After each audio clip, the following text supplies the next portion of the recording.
against the state over a taxation issue. And we look at how a federal government shutdown tonight could impact the 4 states. KOAM News at 10 is next. Now at 10, a coalition of Missouri counties takes up a legal battle against the Missouri Tax Commission. Plus the looming threat of a government shutdown and how we could feel the impact right here in our area. And auto parts shops in southwest Missouri see a rise in prices and counterfeit parts. The 4 states' most watched news starts now. Newton County joins 5 other counties in a legal battle against the Missouri State Tax Commission.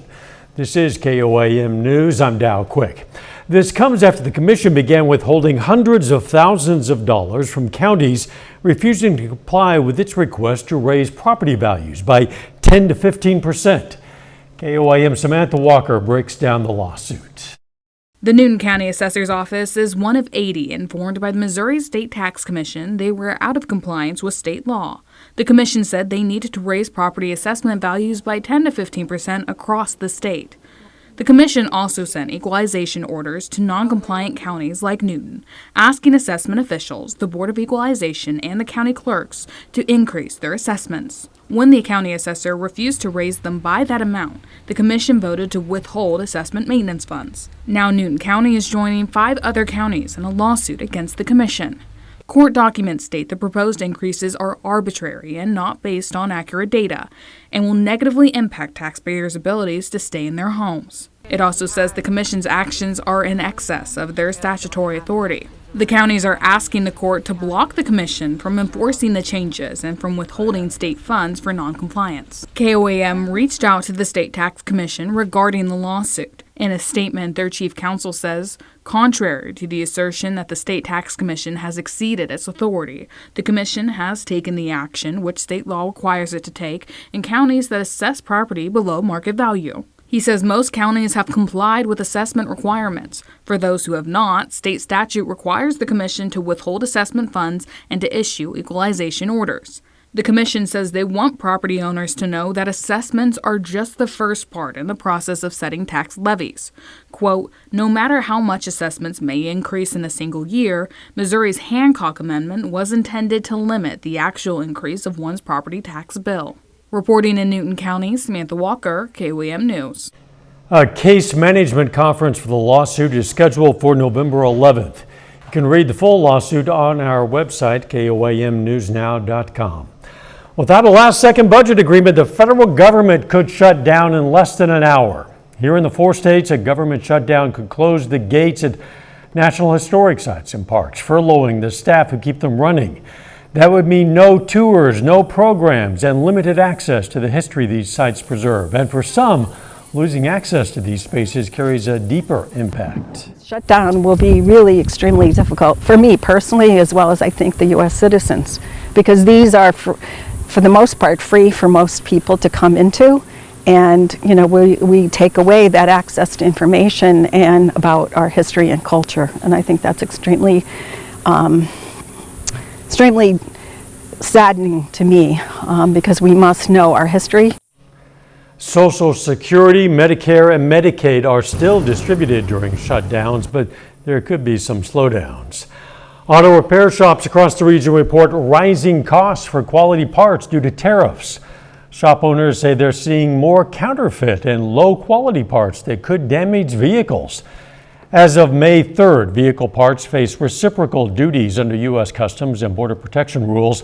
Parts from Germany and Japan now carry a 37.5% tariff rate, while South Korean parts face 27.5% duties.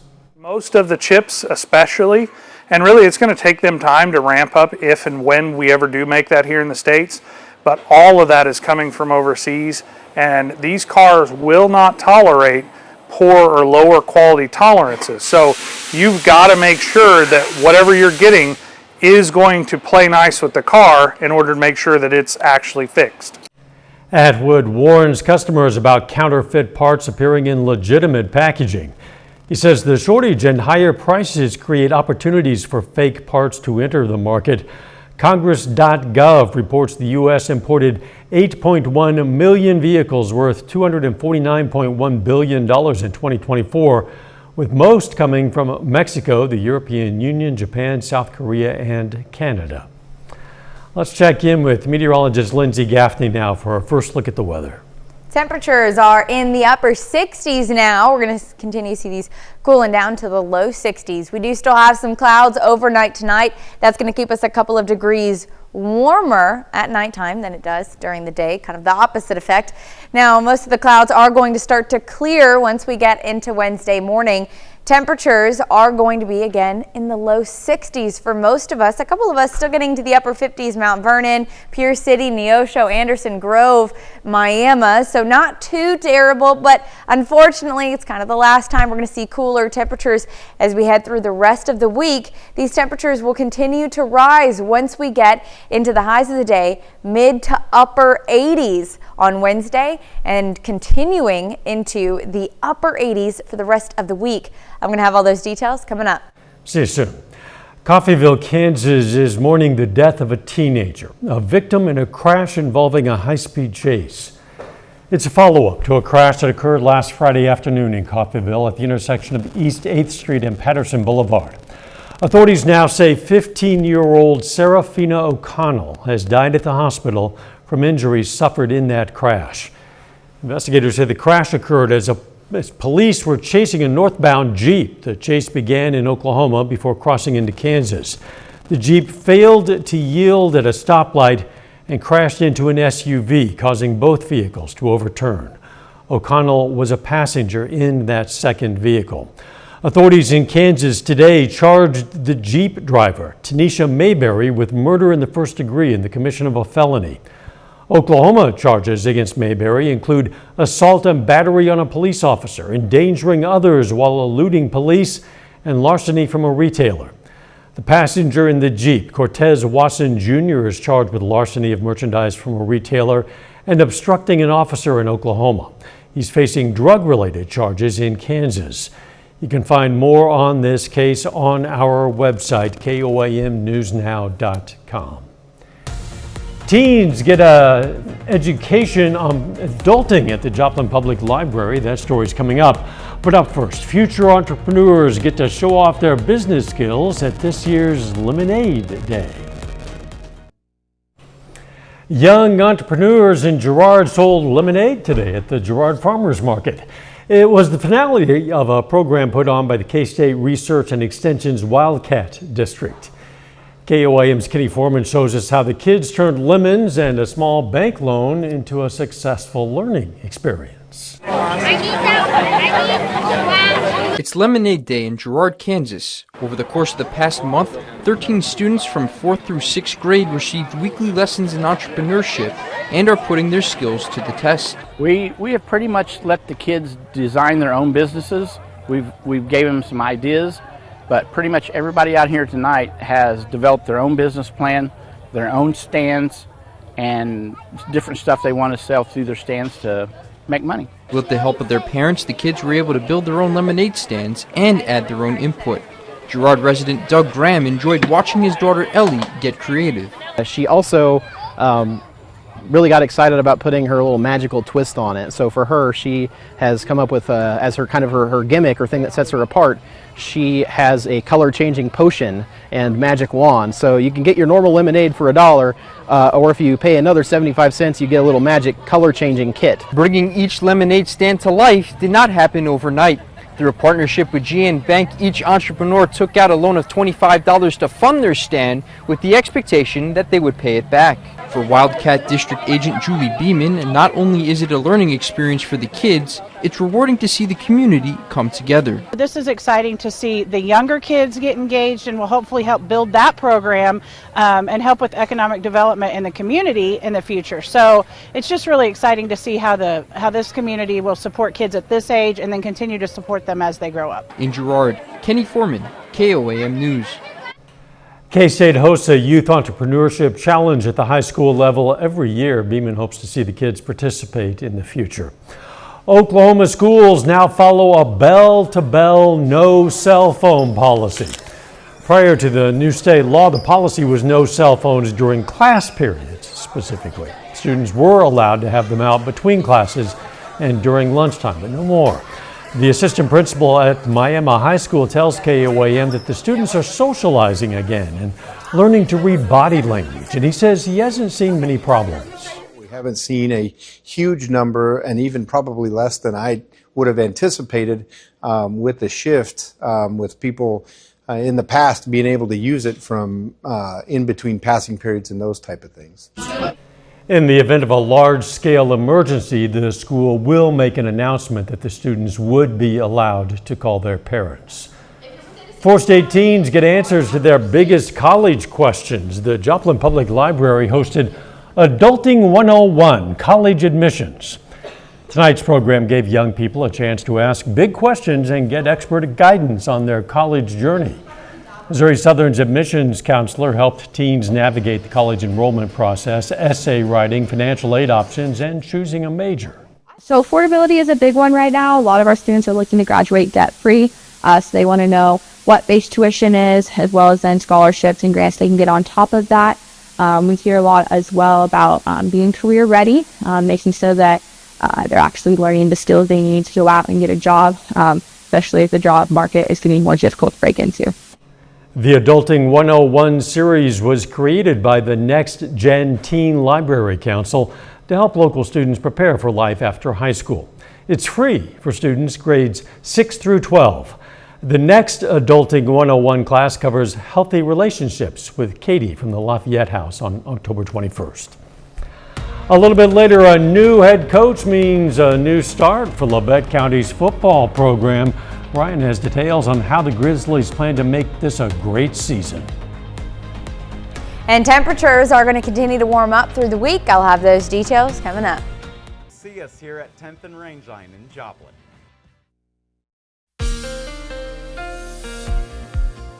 Temperatures are going to continue to warm up over the next several days. We do still have some clouds out there. You can see taking a look at Indigo Sky Casino and Resort. We're down in the low 70s in Joplin, hitting just about 70 degrees. The rest of us still in the mid 60s, getting down to the lower 60s here in the next couple of hours. Most of us are going to stay in the 60s, though some of us could get down to about 59 for the lowest temperature tonight. As we head through Wednesday, temperatures are right back up to the mid to upper 80s. This is definitely above average for this time of year. We're normally sitting in the upper 70s, so we're nearly going to be 10 degrees above average for the rest of the week and into the weekend. Not much else is going on out there. We've got a few clouds again through this evening, but really we've got a very long stretch of sunny skies in store for us. We had a low pressure system, just a small short wave, meaning it's not a full low pressure system. It brought a few clouds, but no rain chances, not a lot of energy with that. But we're back into this high pressure system that's setting up over the southwest. That'll be moving into the area starting tomorrow, meaning we're going to get back to those southerly winds, bringing a lot more warmer temperatures. So as we head through Wednesday, by noon, we're already in the low 80s. The high for the day, again, 86 in Joplin, 84 Miami, Veneta, Parsons, still about 80 in Monette, not too bad. A couple of afternoon clouds overall, a very sunny day. Temperatures will continue to drop down into the low 60s yet again Thursday morning. Most of us, again, staying in the 60s, not quite getting down to the 50s. We do have isolated storm chances in our far western counties. Those are going to be way closer to Wichita than in our area. But we want to watch out for that in southeastern Kansas because they could push a little bit further east. Now, this is going to be through early morning to mid-morning. By 11 a.m., temperatures are already hitting the low 80s. The high for the day is going to be getting up to 88 in Joplin, 87 in Nevada, 83 in Yates Center, 82 out there in Monette. So we're in the mid to upper 80s for nearly all of us. We've got those southerly winds. So here's that high pressure system setting up and really just ramping up these temperatures 10 to 12 degrees above average. Now, this continues. We get a lot more sunshine through the weekend. Not seeing many cloudy days, but we could get some afternoon clouds. Above average temperatures consistently through the forecasting period, all through the 10-day. Now, only for the rest of this week and into the weekend are the highs going to be in the upper 80s, near 90. Then we also have little to no rain chances until next week. So very long dry spell. We've got a lot of sunshine here on our 7-day forecast. You can see by Monday, Tuesday, temperatures returning back down to the low 80s, upper 70s on Wednesday. We do have a couple of isolated storm chances next week, but for the most part, we're still going to be warm. I mean, low 80s is closer to average again. We should be in the mid upper 70s by this time of year. But we're going to be very much above average for the rest of this week. I mean, we could even see some near record temperatures. At least it's trending downward. Yes. I really love the sweatshirt, sweater jacket weather. Got a couple more weeks, but it'll be coming. All right, thanks. Still ahead, the Chiefs are coming off a big win over the Baltimore Ravens, but prior to Sunday's win, one star player put his family first. We're going to have details of that coming up. And the Labette County Grizzlies are off to a strong start to the season with a first-year head coach. We'll hear from the team. There are going to be opportunities in life for us to rise. 2025 marks the start of a new era for Labette County football with a new head coach. But despite a fresh face leading the program with different styles of play, the Grizzlies are off to a strong start, even making history along the way. The Labette County Grizzlies have a new man at the helm. A name that is familiar to the community, as longtime assistant coach Bradley Argabright has taken over at head coach. I've known these kids. I've also been the basketball head coach for 7 years, the track head coach for 4 years here. So I've known these kids, and that was just an easy transition coming into football. So I've done the offense in the past, and I'm still doing the offense now for this team. So, it was an easy adjustment. The kids were excited. All those relationships were there, so it was just a very smooth transition. It was pretty easy getting transition to him. Everybody loves him. He's been here. He's been assistant there for a while in football. So if you've been around football, you've known him. So I think it was pretty easy, yeah. He just has a really good relationship with all 18 of us, all of the younger guys too. I mean, we all have him in PE, all of his classes. I mean, he's just super energetic. I love him. He's always here in practice. He always brings energy. He's never a dull moment with Argabright. I love him. The start of this new chapter in Grizzlies football has been met with success, as Labette County is off to their best start in over 2 decades, with a 3-1 record highlighted by their first ever win over Pittsburgh High. I'm excited for the kids. I'm excited for the community right now. The support right now is tremendous. We've had tremendous support on both of our last home games, and it's just building right now. So it's exciting for not only our football team, but for our community. We beat Pittsburgh for the first time. That was just a huge win for not only our team, but everyone involved around that. They told me it was 1965 was the first time we started playing, and for us to get that win, in 2025, it is a huge accomplishment for our kids. To get those guys and get them at our home field was really special for our kids. The keys to the Grizzlies' hot start have come from the top, with new offensive and defensive schemes, paired with an emphasis to have the best players on the field at all times. We've done some different things. In the past, we've been primarily in shotgun, and now we're kind of under center. Done some different things defensively, schematically, and then just playing some guys 2 ways. In the past, we've kind of played guys 1 way, and this year we made some adjustments. We're just trying to get the best kids we can on the field to give us the best chance to win on Friday nights. I like playing both sides of the ball. A lot of us do. I think we got probably 8 or 9 guys playing both sides of the ball, and we're just going to put the best at each position because we don't have enough to play, only 1 way. So I like going to platoon. I love the new defensive line scheme. I love that. I love having 1 extra guy. It makes it so much easier. The under center, I love just pounding the ball and then making teams honor the pass. I mean, they got to load the box in and then stop the run, but then eventually we're going to throw it over you. Labette County returns to Lucas Field this Friday as the Grizzlies take on the Tigers of Fort Scott. Kickoff at 7 p.m. from Altamont. The Kansas City Chiefs are coming off a big win over the Baltimore Ravens on Sunday. And while it was a fun day for the team and fans, it was also emotional for star defensive tackle Chris Jones.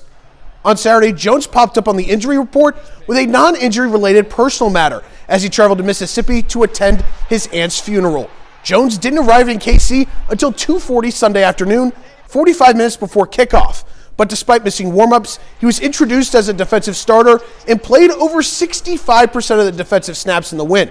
After the game, Jones spoke about the importance of playing in the game and feeling the love from his teammates along with Chiefs Kingdom. I mean, it's tough. Anytime you lose a loved one or someone you love and cherish and care about, it's emotional. Emotions are everywhere. It's tough. But, being around good energy, good people, it makes you feel good. Early on in the game, you kind of wear heavy on your shoulders, but, football is my escape, where I can escape from the reality of what's really going on and just have fun, being like a kid in the backyard playing football again. Being able to feel feel the fun, feel the love, the energy in Arrowhead Stadium, my brothers, the fans. So, I wanted to get away from the sentimental part of it and just have fun. We were praying for Chris, and we love him, and we're just happy to have him here, and so that we can be his brothers and support him. And I think it made guys step up and want to play even harder for him, because for him to want to be back here with us and at times that he's in right now, it speaks to the brotherhood that we have in the locker room. At the collegiate level, Pitt State is coming off their third straight win, defeating Emporia State on the road. And after a big performance against the Hornets on Saturday, one Gorillas running back received weekly honors. Redshirt senior running back Cleo Chandler Jr. has been named the MIAA Offensive Player of the Week after a monster game against Emporia State. Chandler rushed for a career-high 169 yards and 2 touchdowns on the day, including a 68-yard house call on the opening drive. He averaged 13 yards per carry as the Gorillas finished with 388 total yards on the ground. But Cleo Chandler wasn't the only Pitt State star to receive recognition, as cornerback Jalen Fuchsa was named the Conference Special Teams Player of the Week. Fuchsa returned 3 kickoffs on Saturday for an average of over 41 yards per return, highlighted by a 57 and a 43-yard return. The redshirt senior leads the MIAA in kickoff return average this season. That's it for your sports. We're back with more after the break. Orly Hebert, a 4-state hero. Lindsay, October is going to arrive in about 90 minutes, but it's not going to feel like October for a while. We are well above average for this time of year. Normally in October we're in the mid 70s, but we're going to be in the mid to upper 80s for the rest of the week, even 88 by Friday. We do see some cooler temperatures arriving next week. Low 80s, still above average, but a little better, and some isolated storm chances by Wednesday. Yeah, October is supposed to be the season of fire pits and jackets and marshmallow roasts. We'll get to that eventually. I mean, definitely by Halloween, but we're going to be really cutting it close, I'd say. All right. Thanks for joining us. Don't forget the morning show starts at 5 a.m. and let's make it a great tomorrow.